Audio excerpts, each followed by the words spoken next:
Hi everyone, this is Keito. Welcome back to part 2 of going over the Leonis National Broadcast number 8. So in this section I will be going over sort of the 1.5 year anniversary campaigns as well as the gifts they are giving. And so this will be the second part, and then the next video will likely be the final part that goes over sort of the roadmap and specifically addressing how Gumi intends on making raising units and developing stuff a little bit easier. But for this section I will be focusing on the 1.5 year anniversary campaign events, as well as the gifts they are giving, and then I think I'll talk about Sterne's EX here as well, because we do have some information regarding that. So, for the 1.5 year anniversary campaign, we will have access to the following campaigns. And these will run from basically May 14th or 15th to May 24th or 25th, so for 10 days.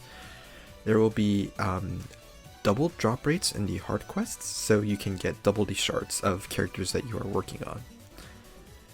There will also be triple drop rates for items in the daily quests. So these are like the Wind Alchers training rooms and those kinds of things. As well as I'm assuming here like the XP cube drop rates and gill snappers and those kinds of things. For friend, there will also be the friend gift campaigns where friend gifts will also be multiplied by triple the amount. So you will either get 15 friend medals per gift or 30,000 gil per gift. Alright, moving on. Let's see.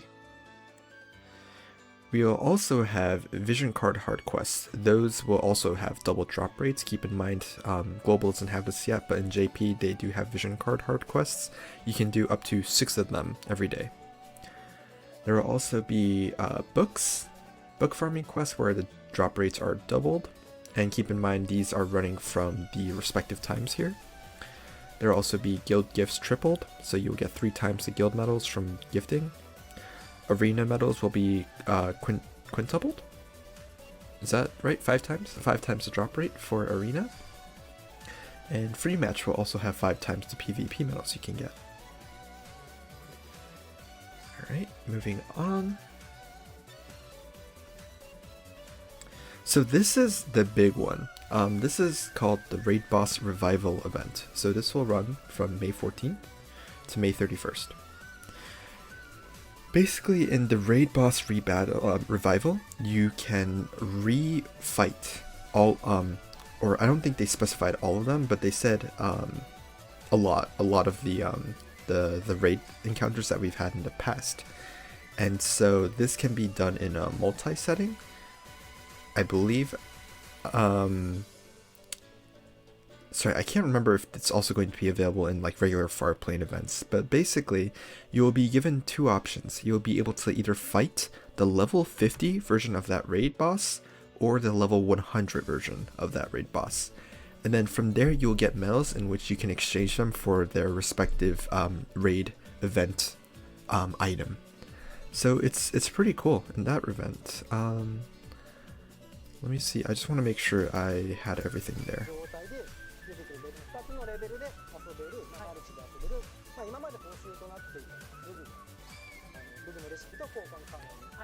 Right, so you'll be able to get the recipes for their respective equipment.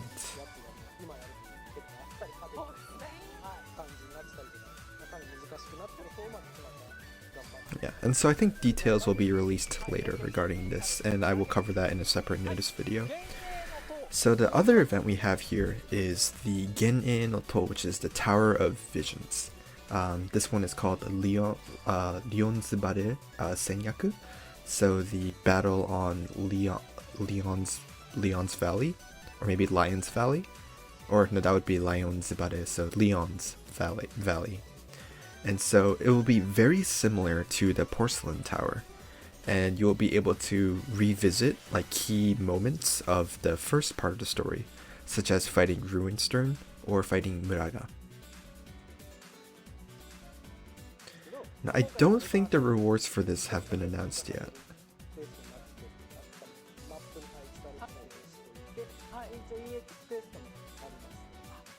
And there will be an EX version of this quest.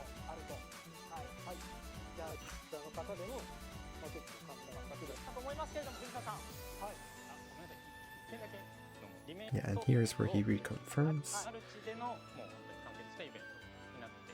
Okay, so this will be limited. The raid, the raid raid boss revival event will only be accessible in multi.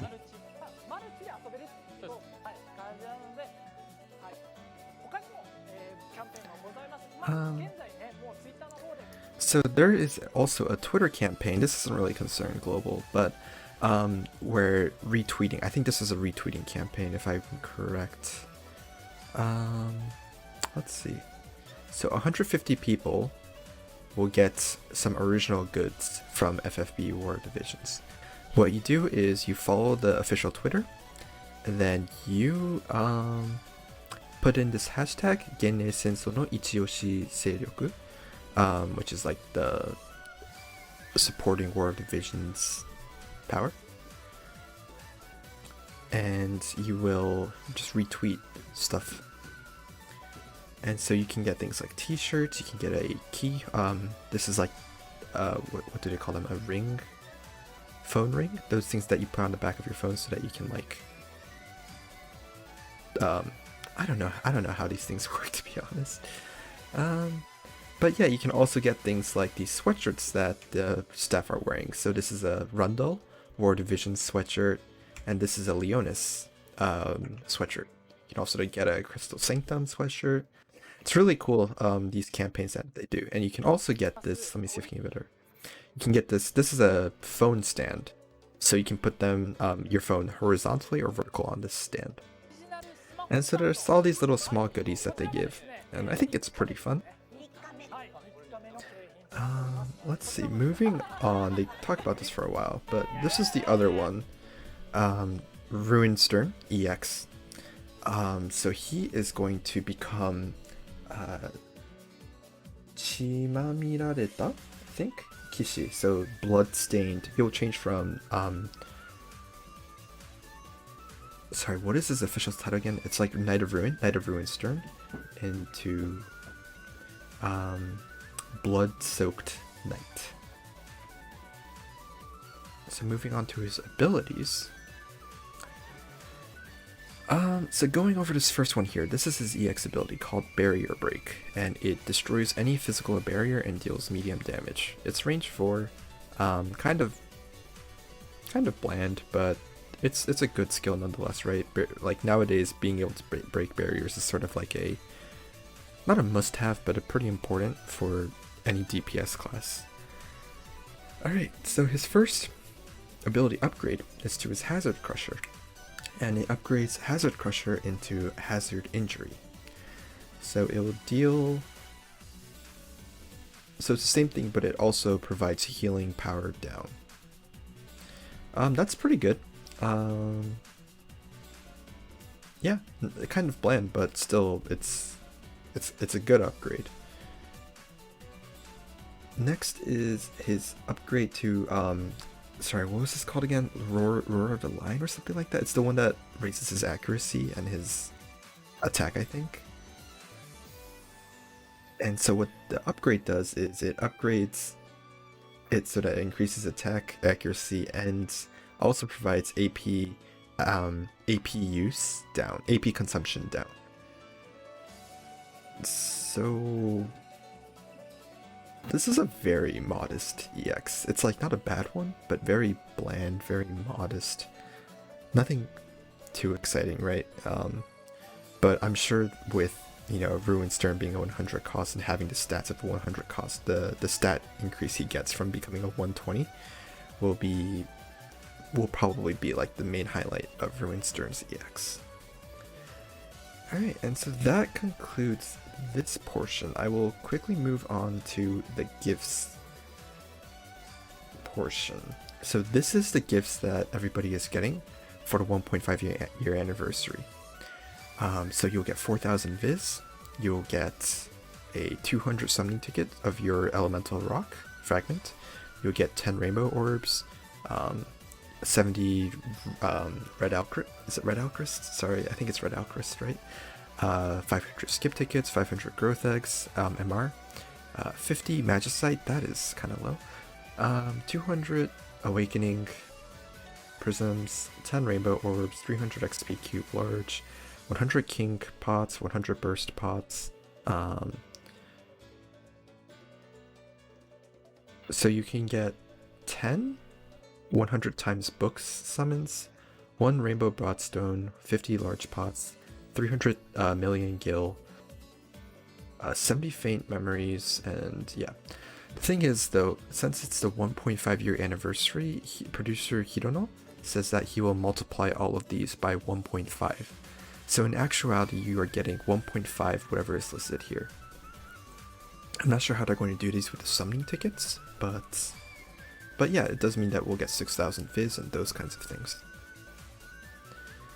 And so that about concludes part 2 of the Leonis broadcast. Let me know if you have any questions, and please share your thoughts in the comment section below. The final part will be covering over the roadmap and how Gumi plans on raising and developing units, how to make them easier. A little bit of a spoiler, it's nothing too special. Alright, well, thank you very much, and good luck on the battlefields of Artra.